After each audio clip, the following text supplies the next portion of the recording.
আমি আমাদের সংহতি সমর্থন এবং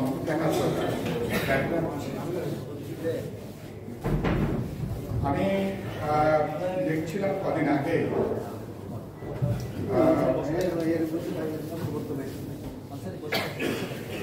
শুধুমাত্র 2023 সালে রেকর্ড সংখ্যক প্রবাসীদের লাশ বাংলাদেশে এসেছে। তার সংখ্যাটা 4,552 জন। এটা আমার কাছে প্রায় অবিশ্বাস্য একটা সংখ্যা ছিল। ডেইলি স্টারের একটা অনলাইনে রিপোর্টে দেখলাম এবং এরপরে 22, 21, 20, 12 সাল পর্যন্ত তাদের রেকর্ড দেখলাম। এই রেকর্ডে 2000-এর উপরে প্রত্যেক বছর প্রবাসী শ্রমিকদের লাশ এখানে আসছে এবং এই সংবাদগুলো আমাদের প্রধান ধারার গণমাধ্যম বেশিরভাগ ক্ষেত্রে সংবাদগুলো প্রকাশ করা হয় না। তাদের সরকারের দায়িত্বহীনতা বেরোবে, সংশ্লিষ্ট মন্ত্রণালয়ের দায়িত্বহীনতা প্রকাশ পাবে, দূতাবাসগুলোর দায়িত্বহীনতা প্রকাশ পাবে। সম্ভবত এসব বিবেচনা করে এত বড় সংবাদ আমাদের গণমাধ্যমের অধিকাংশ ক্ষেত্রে এই সংবাদগুলো সামনে আসছে না। আপনারা দাবি করেছেন যে প্রবাসীরা যাতে বিনা পয়সায় তাদের লাশ যাতে এখানে ফেরত আসতে পারে, আমরা মনে করি এটা অত্যন্ত গুরুত্বপূর্ণ। আরেকটা আমি যেটা উত্থাপন করতে চাই, বিদেশে যারা মারা যাচ্ছে অনেকে হয়তো স্বাভাবিকভাবেই মারা যাচ্ছে, কিন্তু অনেক শ্রমিকরা আছেন তারা বিনা চিকিৎসায়, অনেকে কারাগারে থেকেও মারা যাচ্ছেন, অনেকে নানা দুর্ভোগ কষ্টে মারা যাচ্ছেন, অনেকে হয়রানির জন্য মারা যাচ্ছেন, কেউ কেউ নির্যাতনের কারণেও তারা মারা যাচ্ছেন। এগুলোর সমুদয় তথ্য এগুলো প্রকাশ করা দরকার এবং খুবই দুর্ভাগ্যজনকভাবে বাংলাদেশের সংশ্লিষ্ট মন্ত্রণালয়ে এ ব্যাপারে তাদের কোনো উদ্বেগ উৎকণ্ঠা আছে বলে মনে হয় না। আমাদের সংশ্লিষ্ট যে মন্ত্রণালয় কর্মকর্তাদের তাদেরকে আমরা এখন জাগিয়ে তুলতে পারিনি। আর বাইরে আমাদের দূতাবাসগুলো যারা আছেন তাদের অধিকাংশ ক্ষেত্রে এ ব্যাপারে আমরা কোনো দায় দায়িত্ব পালন করতে দেখি না। এটা আমাদের জন্য খুবই লজ্জার এবং খুবই অপমানের এবং খুবই চূড়ান্ত দায়িত্বহীনতার একটা বহিঃপ্রকাশ। গত বছরও 22 সালের তুলনায় গত বছরও আমাদের রেমিটেন্স এই রাজনৈতিক বড় আন্দোলনের মধ্যে রেমিটেন্স প্রবাহ কিন্তু 22 সালের তুলনায় 23 সালে এটা আরো বৃদ্ধি পেয়েছে এবং আমি অনুমান করছি 23 সালের তুলনায় 24 সালে আমাদের রেমিটেন্স এটা আরো বৃদ্ধি পাবে। এবং আপনারা দাবি করেছেন এখানে যারা আমাদের জাতীয় অর্থনীতি, আমার বৈদেশিক মুদ্রা একটা বিশাল অংশ যারা যোগান দিচ্ছেন তাদের ব্যাপারে যে দায়িত্বহীনতা, তাদের ব্যাপারে এবং তাদের যে উদাসীনতা, এটা প্রায় ক্ষমার অযোগ্য একটা অপরাধ। তাদের ভোটের অধিকার নাই, নাগরিক অধিকার নাই এবং বিমানবন্দরগুলো তাদেরকে তো অভ্যর্থনা জানানো উচিত। তাদের অভ্যর্থনা জানানোর পরিবর্তে যেটা আপনারা বললেন তাদের সাথে যে অসভ্য আচরণ, তাদেরকে যে হয়রানি করা হয়, এগুলো এ পর্যন্ত কিছু কিছু গণমাধ্যমে বেরিয়েছে, কিন্তু এর বিশেষ পরিস্থিতির বিশেষ কোনো উন্নতি এ পর্যন্ত হয়নি। আমি আজকের এই অনুষ্ঠানের মধ্য দিয়ে গণমাধ্যম আপনারা যদি এগুলোকে সরকারের নীতি নির্ধারক মন্ত্রণালয়, সংশ্লিষ্ট দপ্তর, অধিদপ্তরের কাছে যদি সংবাদগুলো পৌঁছাতে পারে, হয়তো পরিস্থিতি কিছুটা উন্নতি আর সেক্ষেত্রে হতে পারে। এবং আমরা বিদেশে আমাদের শ্রমিকরা যে শ্রম দাসত্বের যে জীবন যাপন করে, খেয়াল করবেন আগেরবার যিনি পররাষ্ট্রমন্ত্রী ছিলেন কত দায়িত্বহীনতা বলছেন। যখন আমরা গুম খুন নিয়ে যখন এখানে কথা বলি, বলছেন ভূমধ্য সাগরে যারা মারা যাচ্ছেন তারা তো এখানে যাদেরকে পাওয়া যাচ্ছে না বলছেন তারা তো ওখানে তারা মারা গেছেন। সুতরাং বাংলাদেশে তাদেরকে এখানে খুঁজে কোনো লাভ হবে না। মানে চূড়ান্ত দায়িত্বহীনতার যে বহিঃপ্রকাশ আমরা দেখি তাদের এক একটা বক্তব্যের ভেতর দিয়ে। আপনারা প্রবাসী শ্রমিকদের ভোটাধিকারের তো এখানে কথাটা বললেন, খুবই ন্যায্য দাবি। তাদের এনআইডির যে সমস্যা, পাসপোর্টের যে সমস্যা, এবং পাসপোর্ট তো অধিকাংশ তরুণ যুবকদের তাদের তো পাসপোর্ট পাওয়াটা এখন খুবই কঠিন। মানে এমন কোনো গ্রাম নাই, এমন কোনো মহল্লা নাই যেখানে 10, 20টা 30টা মামলায় শত শত হাজার হাজার মিথ্যা সাজানো মামলা, যাদেরকে অপরাধী হিসাবে যাদের নামে মামলা নাই। পুলিশ যখন তদন্তে যাবে তখন দেখবে তার নামে মামলা আছে। তার অর্থ যে আপনি এমন একটা পরিস্থিতি কায়েম করেছেন যেখানে তরুণ কোন নতুন যুবক তাদের পক্ষে পাসপোর্ট পাওয়া, সংগ্রহ করা বা বিদেশে যাওয়া তার কিন্তু কোনো সুযোগ কার্যত সরকার একভাবে করাটা বন্ধ করে দিয়েছেন। আমরা শ্রমের বাজার আমাদের উন্মুক্ত ছিল। বাংলাদেশের এই ধরনের পরিস্থিতিতে আমি দেখেছি নেপাল সহ শ্রীলঙ্কা সহ আমাদের, এমনকি আমাদের এই অঞ্চলে বাংলাদেশের শ্রমিকদের শ্রমের বাজারটা অন্যান্য দেশ তারা অনেকখানি তারা কিন্তু দখলে তারা নিয়ে নিচ্ছে। এগুলো একটা আমি মনে করি যে এসব ব্যাপারে আরো যত্ন মনোযোগটা গুরুত্বপূর্ণ। আপনারা সুরক্ষার কথা বলেছেন প্রবাসী শ্রমিকদের, তো সুরক্ষা কাদের করবে? আমার বাংলাদেশের প্রবাসী শ্রমিকদের সুরক্ষা খুবই গুরুত্বপূর্ণ, কিন্তু যারা মেইনল্যান্ডে আছেন, যারা বাংলাদেশে আছেন, তাদের কোন নাগরিকের তাদের কি সুরক্ষা আছে? বিশেষ করে যারা বিরোধী দল করেন, বাংলাদেশের বিরোধী দল করাটা এখন প্রবল ঝুঁকিপূর্ণ। কোন একটা মিছিলে দেখা গেছে, কোন একটা সভাতে দেখা গেছে, কোন একটা আলোচনায় সভা দেখা গেছে, যদি এরকম কেউ থাকেন তার নামও নানাভাবে হয়রানি করা হচ্ছে, মিথ্যা মামলা তাকে আজকে জড়িয়ে ফেলা হচ্ছে।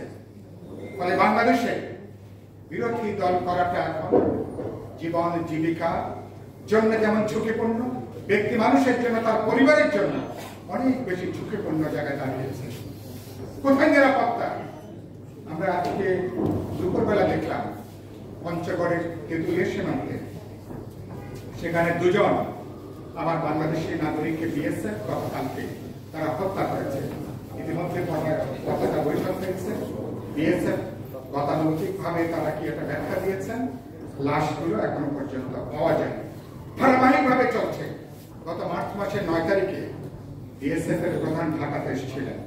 তিনি আবার আগের গত কবছরের মতন আবারও তিনি বক্তব্য দিয়েছেন যে সীমান্তে কোন লেথাল উইপেন ব্যবহার করা হবে না, প্রাণঘাতী কোনো অস্ত্র ব্যবহার করা হবে না, এবং সেখানে শূন্যের কোঠায় আর সেখানে প্রাণহানির সংখ্যা নামিয়ে আনা হবে।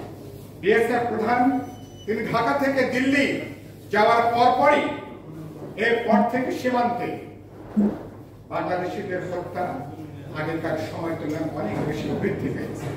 এর আগে দেখেছেন আমাদের বিজেপি সাথে হত্যা করা হয়েছে। খুবই দুর্ভাগ্যজনক, সরকারের উপযুক্ত প্রতিবাদ পর্যন্ত করতে পারেনি।